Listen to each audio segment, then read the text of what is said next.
Halo, selamat berjumpa kembali di Netrindo Trader. Kali ini kita akan bahas mengenai pergerakan gold di bulan ini, ya, bulan September, dan ini masih memasuki minggu kedua bulan September. Nah, oke, ada berita menarik terkait dari foxbusiness.com. Bank of America again warned of a recession shock as the Fed double down on inflation fight. Jadi bulan September ini dari pernyataannya si Powell mengatakan bahwa dia akan dia akan bertarung mati-matian lah, bilang gitu ya, nggak lebih metafora lagi, untuk bisa menekan angka inflasi menjadi 2%. Ya, jadi bisa dibayangkan sudah menaikkan suku bunga sampai 2,5%, inflasi masih turun sampai 8,5%. Nah, sekarang dia pengen biar dari 85% menjadi 2%. Artinya apa? Maka kemungkinan The Fed itu akan menaikkan suku bunga bisa sampai 75 bps, bahkan bisa lebih, menjadi 3%-an ke atas. Jadi seperti itu ya. Nah, ini menjadi sinyal bahaya resesi di Amerika. Karena kita bisa lihat dari list data GDP 2 kuartal berturut-turut itu minus GDP-nya, ya. GDP-nya minus, ya memang sekarang begitu menaikkan suku bunga itu sama dengan mengerem aktivitas ekonomi. Makanya wajar aja mereka GDP-nya minus. Yang penting data tenaga kerjaannya masih bagus gitu, yang mengindikasikan daya beli masyarakat masih oke gitu ya. Nah, itu yang menjadi kuncinya dia, makanya masih bisa dikendalikan untuk sinyal-sinyal resesi. Nah, memang ketika menaikkan suku bunga, kemungkinan terjadi adalah kegagalan bayar. Karena pasti suku bunga naik, otomatis yang terjadi adalah ya, bunga kartu kredit, bunga KPR, ya, itu sudah naik 2 kali lipat. Coba bayangkan dari dulunya suku bunga 0 sampai 0,25%, 0,25% itu di tahun 2020 bertahan sampai 2021. Di 2022 itu langsung dinaikkan sampai sekarang di bulan Juli, mulai Juni dia menaikkan, Juni kemudian Juli sampai mencapai 2,25 sampai 2,5%. Nah, itu bisa dibayangkan berapa tingkatan kenaikan suku kredit dan juga kartu kredit dan suku bunga KPR. Nah, di sini dikatakan bahwa yang menjadikan perhatian dari bank, nah ini kan, apakah United States entering a recession? Apakah Amerika akan masuk resesi? Di sini dijelaskan oleh pendapatnya dari Bank of America bahwa ya memang dari kita lihat dari harga saham tuh banyak yang anjlok, sudah seminggu lebih saham-saham di Amerika tuh rontok semua gitu ya, gara-gara ya si Jerome Powell ini mengatakan dia akan bertarung dan menaikkan suku bunga sampai 70 basis poin di September ini, dan dia mengatakan itu adalah hal yang menyakitkan bagi penduduk Amerika karena kenaikan suku bunga sangat tinggi di bulan September ini. Namun tidak ada pilihan lain, karena ketika tidak dinaikkan suku bunga yang tinggi, ya dia juga akan mengalami masalah yang berkepanjangan terkait dengan inflasi. Yang paling ditakutkan adalah stagflasi. Nah, itu yang artinya mungkin tidak dinaikkan pun akan menyebabkan resesi. Dinaikkan ya mungkin terjadi resesi sedikit, habis itu kembali lagi terkontrol. Jadi mungkin seperti itu maksudnya sih Jerome Powell, sehingga dia sengaja mengagresifkan untuk sampai bulan September ini menaikkan suku bunga, sehingga dia punya kelonggaran yang lebih ketika menghadapi tahun 2023. Jadi mungkin seperti itu. Nah, sekarang hiking interest rate, nah ini akan menekan biaya pengeluaran ya, higher consumer and business loan rate. Jadi juga akan menaikkan suku bunga konsumsi dan suku bunga di bidang bisnis juga gitu. Jadi pinjaman pasti naik lah gitu istilahnya, dan untuk menekan laju ekonomi ya, dan by forcing employer to cut back on spending ya. Jadi ujung-ujungnya juga pasti akan menekan orang untuk belanja sehingga bisa menurunkan inflasi. Kemudian mortgage rate have nearly double from 1 year ago ya.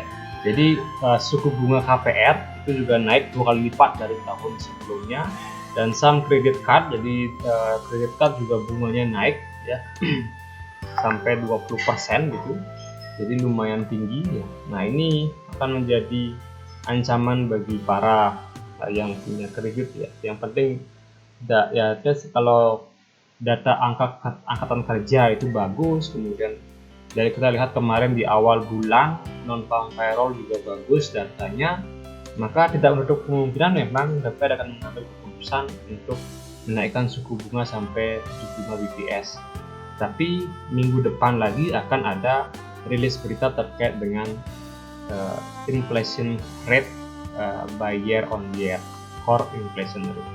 Nah ini GDP dua kuartal berturut-turut ya, for two straight quarter itu minus ya, minus 1,6%, kemudian juga 0,6%.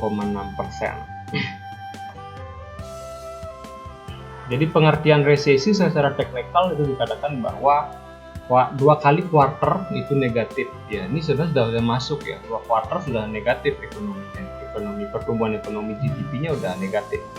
Kemudian falling income and slowing retail sale. Nah ini yang belum ya. Jadi falling income dan slowing retail sale masih bagus. Kemarin data PMI masih bagus, makanya belum dikatakan bahwa belum resesi gitu ya. Tapi kita nggak pernah tahu setelah nanti dinaikkan suku bunga gitu, misalnya di bulan Oktober ternyata semua itu data itu melemah ya, misalnya dari awal non-farm payroll sampai kemudian data terkait dengan PMI, kemudian data inflasi dan yang lain, itu bisa menjadi mengkonfirmasi bahwa apakah bisa memulihkan ekonomi atau malah memperburuk ekonomi ketika terjadi kenaikan suku bunga di bulan September ini. Nah, biasanya itu pasti juga dampaknya pasti ya agak pahit lah seperti itu, karena menaikkan suku bunga begitu tinggi dalam waktu 1 tahun. Nah ini sinyalnya bagus bagi gold, makanya saya bilang ketika kita gambar di sini ya, ini adalah awal, artinya ketika dia nge-retest lagi ke sini, selama dia nggak nge-break area ini 1680, gold itu masih ada peluang untuk naik ya, karena ada sinyal resesi dari keputusan yang diambil oleh The Fed gitu ya. Jadi kita bisa ambil buy di sini, kemudian yang sudah nge-buy jadi lebih kecil resikonya, yang belum nge-buy kalau ngambil di sini mungkin sudah lumayan risikonya ya. Dengan target bisa mencapai ini. Kalau kita menunggu breakout, tunggu breakout di 1723 ya. Ini breakout dulu baru dia naik boleh, tapi tetap kita gunakan risiko yang kecil ya. Ya, jadi ini gambarannya gold, dan apa yang bisa memicu ini? Yang pertama yang bisa memicu kenaikan gold adalah tingginya inflasi. Yang kedua adalah sinyal resesi. Kalau tingginya inflasi mungkin tidak sekarang, bukan itu yang memicu. Cuma sinyal resesi yang bisa memicu. Ya, kalau tingginya inflasi ya hampir semua bank-bank sentral sekarang menaikkan suku bunga untuk menekan inflasi. Yang kemarin sinyal inflasi akibat dari krisis energi, nah itu sekarang kita bisa lihat bahwa OPEC dan juga penghasil minyak dunia itu sudah mulai memangkas, artinya sudah menurunkan harga, sehingga mungkin energi bukan menjadi salah satunya. Nah, cuma ada satu hal yang bisa memicu terjadinya inflasi yang tidak terkontrol adalah terjadinya krisis pangan akibat perubahan iklim. Nah, ini yang tidak pernah akan terlihat datanya di data-data ekonomi gitu ya. Nah, begitu terjadi perubahan iklim dan ini memicu terjadinya kekeringan gitu misalnya, sehingga produk pertanian menurun hasilnya, bahkan gagal panen, ini akan memicu terjadinya inflasi yang besar nanti gitu ya. Jadi kegagalan panen akibat cuaca buruk atau akibat perubahan iklim. Nah ini yang bisa menjadi sinyal buruknya ekonomi ke depan gitu ya. Nah ini karena kita lihat sendiri kemarin itu berita bahwa di Eropa, Inggris, kemudian di dataran Cina juga itu kan terjadi badai panas ya, sampai mengeringkan sungai-sungai besar. Nah itu juga menjadi kekhawatiran dunia terkait dengan ancaman hyperinflasi akibat dari perubahan iklim. Dan Menteri Ekonomi, Menteri Bu Sri Mulyani pun mengatakan Yang tidak bisa dikontrol itu adalah ya inflasi karena pangan, kecuali dilakukan ya sekarang presiden memerintahkan setiap kepala daerah itu mensurvei pasar untuk mengecek inflasi pangan ya, jadi itu dikontrol benar-benar itu ya. Kalau itu kan sulit dikontrol dengan kebijakan The Fed atau kebijakan bank sentral menaikkan suku bunga, itu sulit karena harga pangan itu terkait dengan bagaimana jumlah pangan yang berlimpah atau tidak di lapangan gitu ya. Nah, itu yang dilakukan oleh beberapa negara untuk mengantisipasi ya, jadi dari hyperinflasi ini. Kemudian selain ancaman baik dari energi dan pangan ya, yang ini juga memicu terjadi sinyal resesi adalah ya ketegangan antar negara ya. Kemarin Rusia Ukraina, kemudian yang sekarang lagi mungkin hangat-hangatnya ya Taiwan dengan Cina gitu ya. Nah, itu akan menjadi juga, kita nggak pernah tahu apa yang terjadi kan, itu di geopolitik ya, sudah kita analisis di sini gitu ya, itu juga menjadi sinyal. Kemudian yang kedua, pandemi COVID yang belum berakhir juga gitu, ini juga menjadi ancaman resesi yang mana dibilang oleh Jokowi 2023 itu agak gelap dibilang ya, karena mungkin banyak sekali faktor baik dari kesehatan, kemudian dari ancaman perubahan iklim, dan juga ancaman energi ya, energi yang sekarang mungkin dia pastinya lagi kontraksi ya, jadi dia mengalami proses, jadi memang turun harga oil, tapi kan kita nggak pernah tahu tahun depan seperti apa. Nah, itu yang menjadi beberapa indikator yang perlu diperhatikan terkait secara fundamental. Secara teknikal ya, yang penting dia mencapai area-area support yang kuat. Nah, ini adalah area support yang kuat yang berminggu-minggu kalau kita lihat di time frame yang lebih tinggi, ini belum pernah di break ya, belum pernah di break. Jadi berkali-kali dia mencoba untuk nge-break ini ya.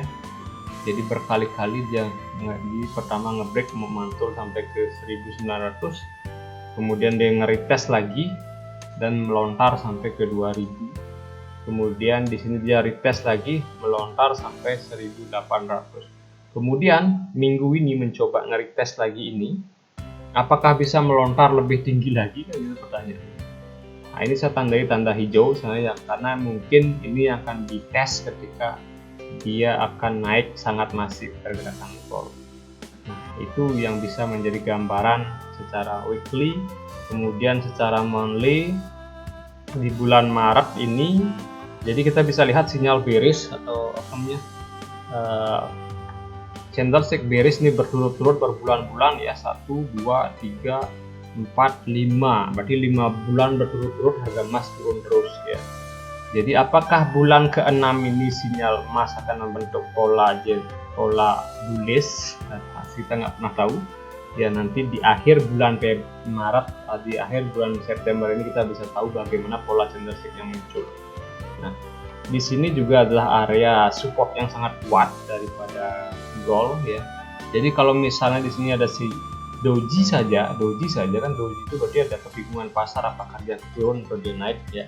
Misalnya akhir bulan September membentuk doji ya, kemungkinan di Oktober baru bullish ya, baru ada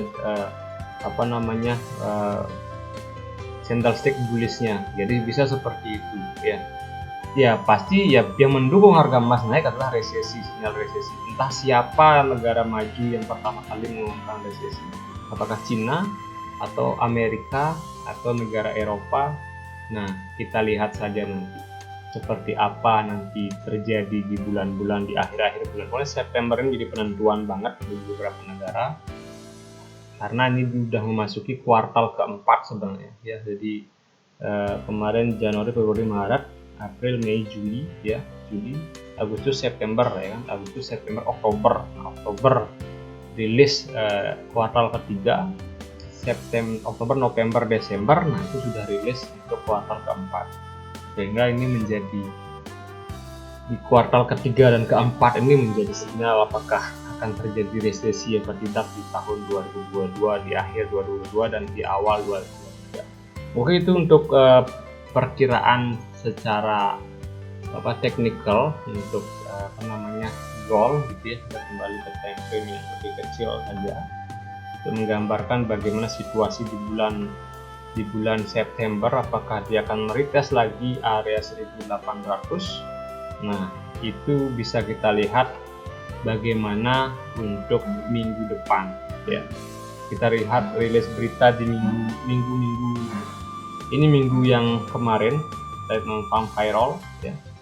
ISM manufaktur PMI itu selalu di atas 50 ya, artinya yang terjadi ekspansi pertumbuhan industri di Amerika.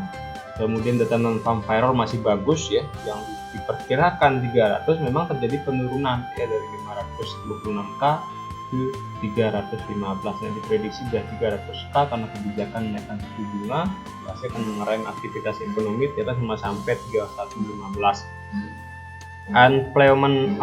Unemployment rate juga turun, tapi nggak begitu signifikan, hanya 0,2% ya, masih kecil lah dibilang. Kemudian non-farm payroll privat juga bagus ya, lebih tinggi. Kemudian hari ini mungkin nggak ada begitu banyak data ya, berita terkait dengan yang merah gitu, yang sinyal yang infeknya besar. Besok mungkin banyak sinyal atau berita yang besar, dampaknya besar ya. Kemudian yang ditunggu-tunggu adalah di ini ya, di tanggal pengumuman terkait dengan ini core inflation rate ini di tanggal 13 September ya. 13 September ada core inflation rate year on year. Ini juga yang di sebelumnya ada 18,5 ya, inflation rate year on year-nya. Kemudian core inflation rate-nya adalah 5,9 year on year. Kemudian CPI-nya, nah ini akan menjadi data kemudian ini non bulanan ya, kita bisa lihat nanti seperti apa. Kemudian data PPI juga ya, itu di tanggal 14 minggu depan. Ternyata banyak sekali data impact besar yang bisa mempengaruhi market ya. Dan kalau tidak salah yang akan ditunggu-tunggu market adalah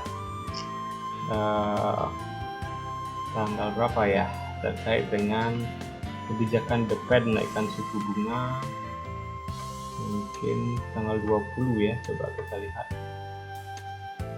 Oh bukan, kemungkinan 24 belum ada ya. Ya, yang ditunggu-tunggu nanti adalah terkait dengan suku bunga ya. Entah kapan itu, ini belum dischedulkan ya, sehingga itu yang akan berpengaruh besar terhadap pergerakan market sebenarnya di bulan September ini ya. Oke, mungkin itu saja gambaran gold untuk di bulan September. Jadi tetap dalam, kalau trading forex adalah trading yang sangat risiko tinggi ya, pergerakan market itu sangat volatilitasnya sangat besar di bulan September ini, sehingga perlu stop loss ya. Jadi dibatasi kerugian. Kita nggak bisa membatasi data ekonomi semau kita, mau data ekonomi bagus atau tidak bagus kan itu terserah dari negaranya masing-masing, dan kita nggak bisa mengontrol itu. Jadi yang bisa kita kontrol adalah kerugian kita sendiri. Jadi selalu pasang stop loss, jangan digeser-geser, karena stop loss ya udah, mungkin targetnya 1% atau 2% atau 5% ya, jadi itu bisa menjadi indikator tambahan ya. Mungkin sekian dulu dari saya, sampai berjumpa kembali di